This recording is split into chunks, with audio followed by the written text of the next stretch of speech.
What's up, you guys? Thank you guys for coming back to my channel. In today's video, as you guys can see, we're going to be doing an in-depth movie review over the latest Spider-Man movie, No Way Home. And it's been long enough since its release date, so I think it's safe to say that pretty much everybody has seen it. But just in case you guys haven't, please do be aware that this might or might not include some spoilers. So if you haven't watched it, here's the first one. MJ does die. Nah, just kidding. No, but there is a lot to uncover on this movie. Not only this movie, but in general, discussing the modern day cinema flaws. So make sure you stick around to find out why I'm not rating this movie that everybody seems to love a 10 out of a 10. Let's get right into it.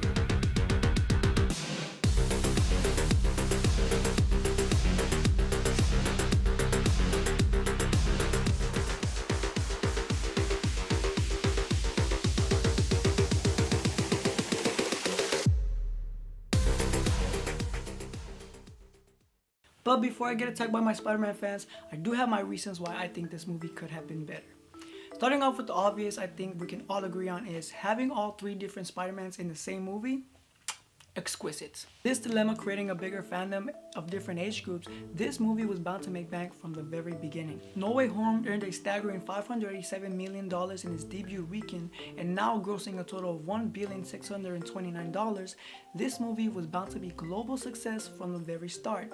But that is where the red review comes in. With the directors and producers knowing that they were going to make all profits back from its production cost of $2 million and profiting of at least $800, maybe even now $900 million, why did Spider-Man No Way Home have some of the worst CGI of modern day cinema?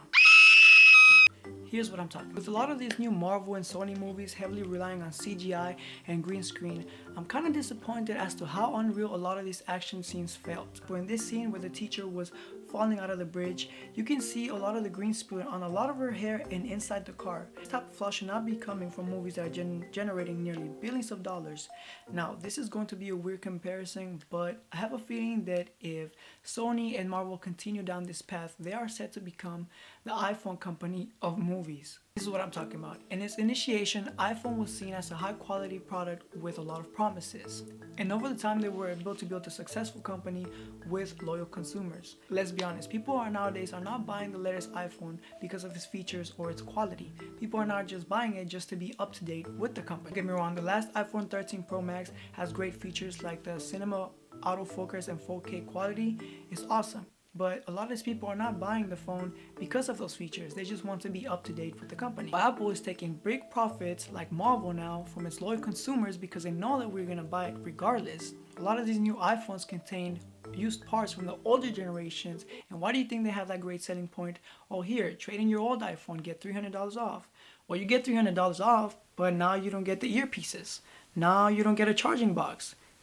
They'll sell for another $300. You guys see where I'm going? So what we have to do collectively as a fandom is make sure that we put in those reviews, that we put in those complaints, and let these producers and writers know that we're not going to take that decreasing quality in this movie. Because if not, they're going to continue doing it. And slowly but surely, they're going to keep on minimizing their investments, which is the CGI and the CGI work and everything like that. And with me being a movie fan and this channel being movie reviews, it's going to be kind of hard once to review movies knowing that I'm just going to go in for pure disappointment with the VFX work. And let's be honest, it's hard to review a superhero movie or action movie based solely on the storyline and the dialogue, because that's what makes a superhero or action movie a cool movie. Like the VFX, the practicality, the realism of it. That's what makes an action movie like feel like you're actually there, you know.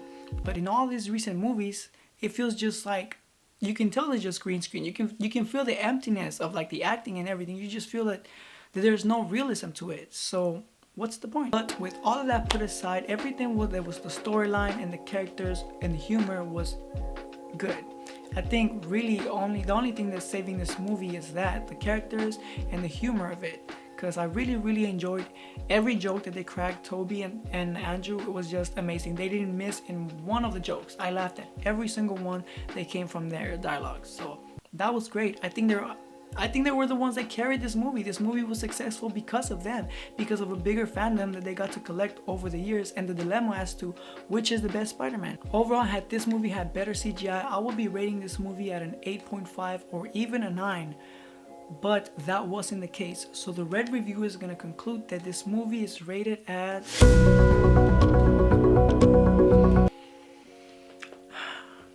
a 7.5. Good enough to go see it at the movie theater. Not good enough to be calling it an 8 or a 9. Shame on you. Sorry, but this is the red review and we gotta be honest. Even though I did love it and I will still recommend to go watch it, but because I still think that it's worth your money, definitely still worth your money. This is those movies that you do not know you need until you go watch it.